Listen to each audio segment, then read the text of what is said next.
It's Wednesday, Franchise Envy, where I talk to successful, happy franchisees. Up next. What's that? I could sense the comedy delivery, yes. Yeah. Funny. For sure. So there's a lot of creativity, a lot of incredible fun vibe that we can create within the context of the franchise. I have Brian Posen with me today, Painting with a Twist. Welcome, Brian. Thank you, Lance. Nice to be here. Thanks for having me on your show. Appreciate that. Thank you for being here. So, Brian, how long have you been a franchisee, and how the heck did you end up picking Painting with a Twist? Well, that's like two 1-hour responses. So which one? Okay, so how did I get to be a franchisee and why Painting with a Twist? So I have kind of a wacky story, but this I'm out here in Colorado land, and so I came out to visit my brother for 2 weeks, and that was 7 years ago. So my whole background is the arts. I'm a pianist, and then I got my master's degree in acting, and then I spent the next couple of decades performing and directing and writing and producing and teaching. And then I came out in 2017, I think, somewhere around there, for 2 weeks to visit family. And it's so ridiculously beautiful out here. And my dog loved it. And so I said, you know what, I think I'll stay for a couple more weeks. And that ended up turning into, 7 years now. So I needed a creative outlet. So I started painting all the time. I just started painting. And then eventually one of these drink and paint places said, hey, you know what, why don't you work here? And I go, I don't have an art degree. They go, you don't need an art degree. You need to know how to paint a little bit better than people who don't know how to paint that are slightly buzzed. So I said, okay. So I got hired at one of these places, and I started teaching. And about 6 months into it, I got poached from this one studio, Painting with a Twist, in Lakewood, which is right outside of Denver. And then I started working there as an artist for 3 years. And then after 3 years, I went up to the boss and I said, boss, it's time for you to sell to me. And she goes, no, it's not supposed to work this way. I go, I know, let's talk about it. And we came up with a number, and she passed the torch to me. Because as an artist, I kept looking at everything and like, oh my God, if you do it this way. Because she was kind of an absentee boss, which was great as an employee, but I keep looking at all the potential stuff. It was a successful studio, but I knew I could make it even more successful. Yep. What was the question? I forgot the question. What was it? I just started talking. The question was, would Bob Ross make a great franchisee if he were alive today? I think he would make an amazing artist, and he would be an amazing face of the studio.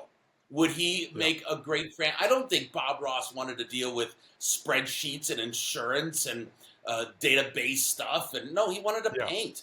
So would he make a good owner? Nah. Would he be an amazing artist? Yeah. So I don't know. So, you did answer the question, but how long have you been in it now? We took over the studio August 5th, 2022. So we've been at it for 2.5 years. And what were you doing before? What did I do before? Yeah. In Colorado? In Colorado. What did you do before? I was an artist. You were an artist the whole time. So before Colorado, what did you do? I worked in theater.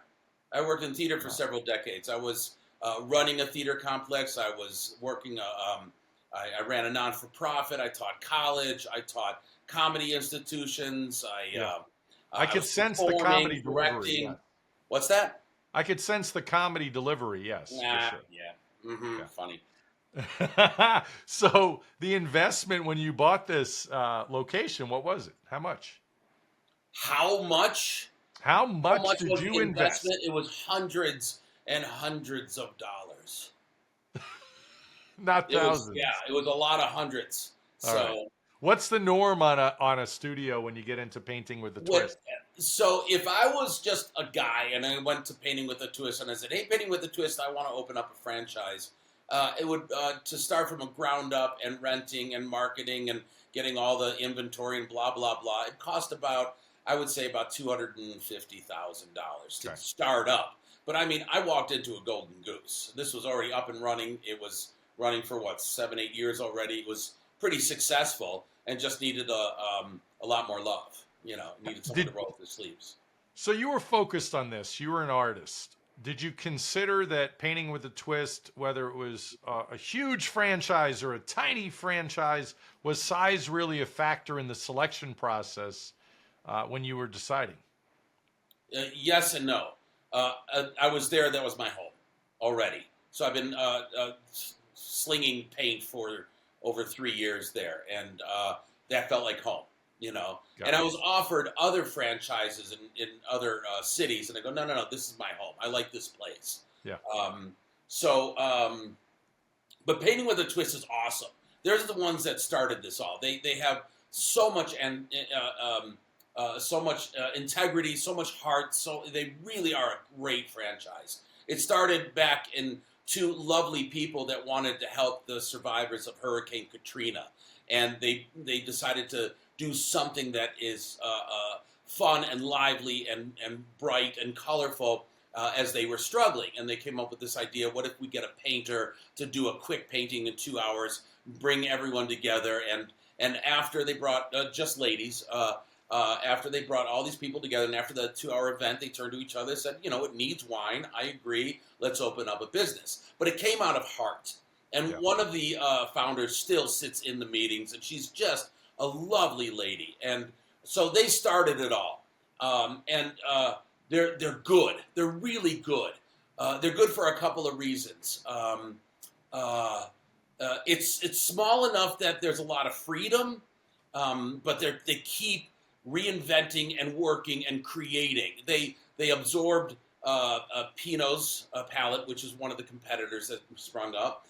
They also took over Color Me Mine, which is the pottery. They took over Bottles and Bottega. So they're taking they're building their franchise, and they're underneath this umbrella, but it's not so huge and like stifling like Subway. No offense, Subway, but we don't have to wear this exact thing and make things like I have freedom artistically, which I love, that I can create some cool ass things in the. Can I say ass? Of course. You Good. did. Cool ass stuff in the studio to do. You know, right now we're going to be painting on denim jackets, and we're going to do all this other fun stuff. So we're not so constricted that you can only do this. So there's a lot of creativity, a lot of incredible fun vibe that we can create within the context of the franchise. So, Brian, with all your experience, you already had a ton of experience before becoming a franchisee. I love to ask this question. You're going to have great insights, although a lot less struggles than most.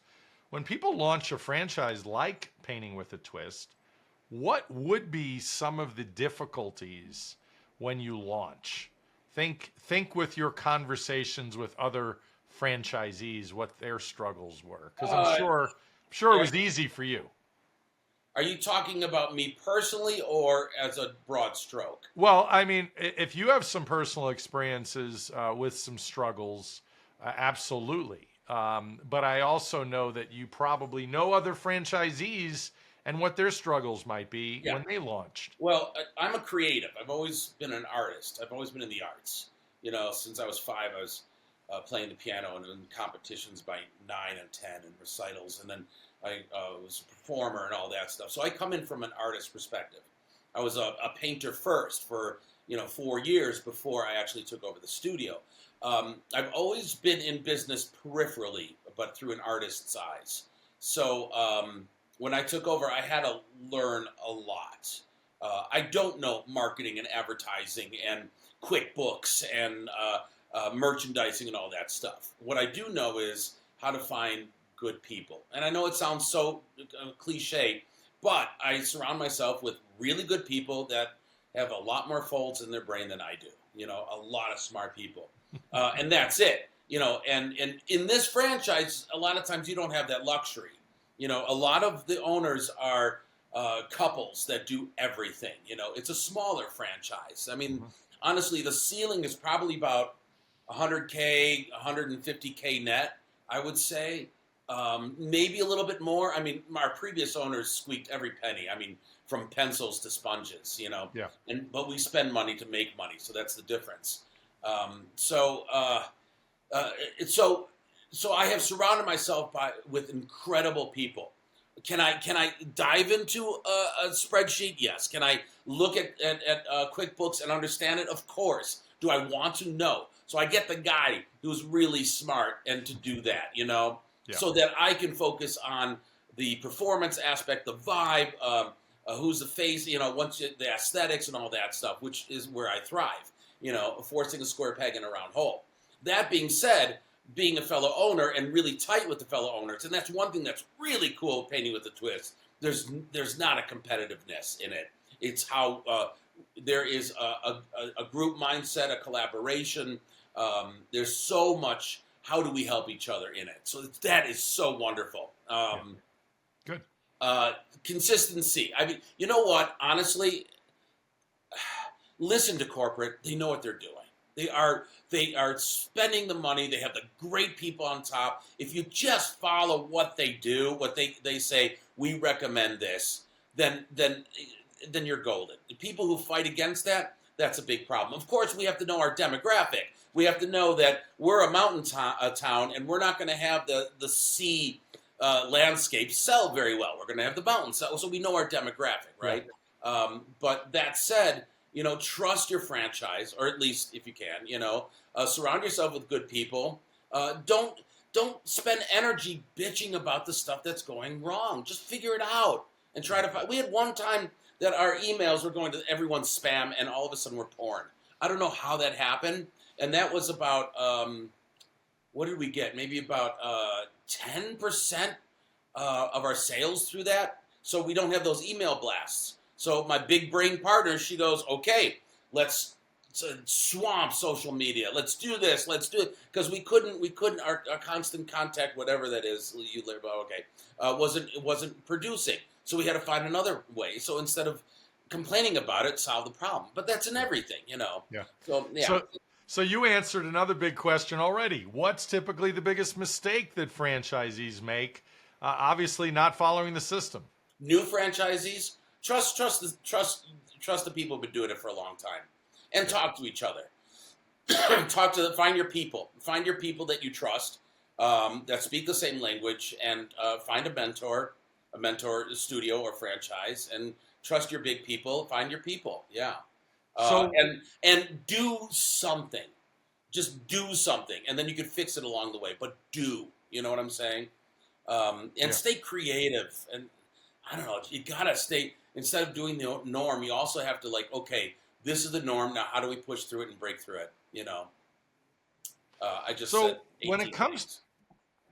Let's talk about the numbers, and you touched on this already. If it's about $250 to open a new one, you said a good net income is about $100,000, right? I would say, yeah. So that's good stuff. I mean, if you can net 100, you're going to get your money back in 2.5 years. That's a good investment. Yeah, exactly. Return on investment. We're talking about 2.5 years, and we're number one. But we're also spending money. Yeah. Do you have franchisees? So you have one location. Are there friends of yours? Are there friends of yours that have multiple locations? The previous owner had multiple locations, but all the people surrounding me, all the Colorado owners, just have one location. Yeah. The corporate asked me to, because Aurora closed, Colorado, and they asked me to step in.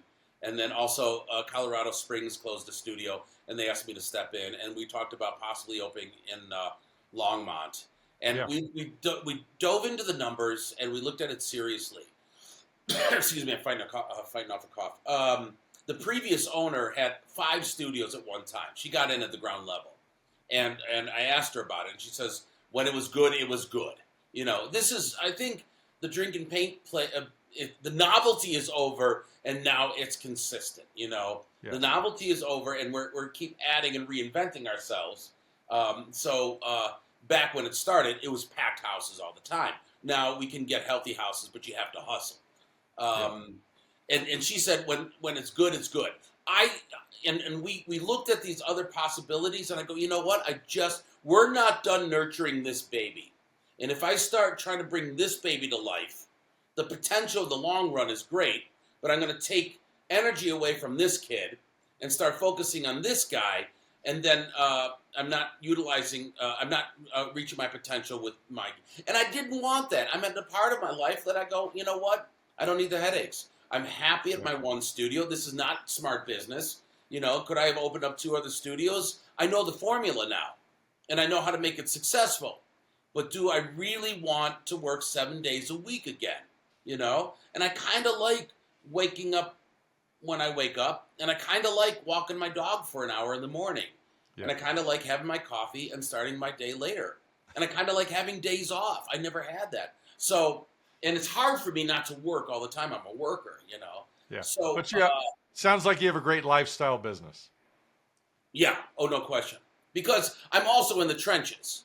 You know, the reason I took over the studio, excuse me, is not because, yes, I saw the potential that the studio had, you know, and I wanted to work more as an artist. And I know that's self-serving, but I'm completely honest. Good. So now I have more shifts. Now I get to paint more, you know, and now I get to interact with. So I'm an owner or a leader that's in the trenches with the kids, you know, and that's cool. So I'm not sitting there at the desk and going blah blah blah blah blah. You know, I'm covered with paint, and I'm throwing sponges at patrons along with the other artists. So and that's funner. So yes, I found a good balance. So Brian, share with me one bit of wisdom that is really the cornerstone of your success.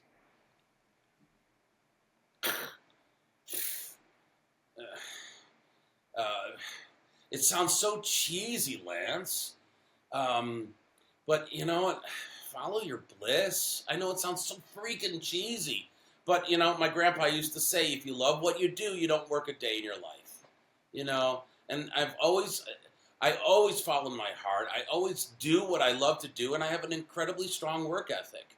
So I throw to a fault. So, and I come from a theater background, and in improvisation, they have this thing called yes and, you know, exhaust every possibility to make it work instead of shoot holes in it, see what's wrong. You know, I have an idea. Let's make it work. Boom. You know, so, I mean, I always followed the thing that, and I'm very lucky, you know, got to live my life in the arts. Follow your passions and just work harder, work harder, you know. So well, this is also why you're the top franchisee. You followed your bliss. Yeah, and surrounded myself with good people. I love it. And I got a great location. location. So Brian, thank you so much for being here. Look forward to talking again very soon. Thank you. Very, very, very nice. Thank you so much for having me on your show. I really, really appreciate that. My pleasure. If you're ready to talk about franchise opportunities, hit the link below to schedule a call. My services are free, and don't forget to like, comment, and subscribe. Thanks for listening.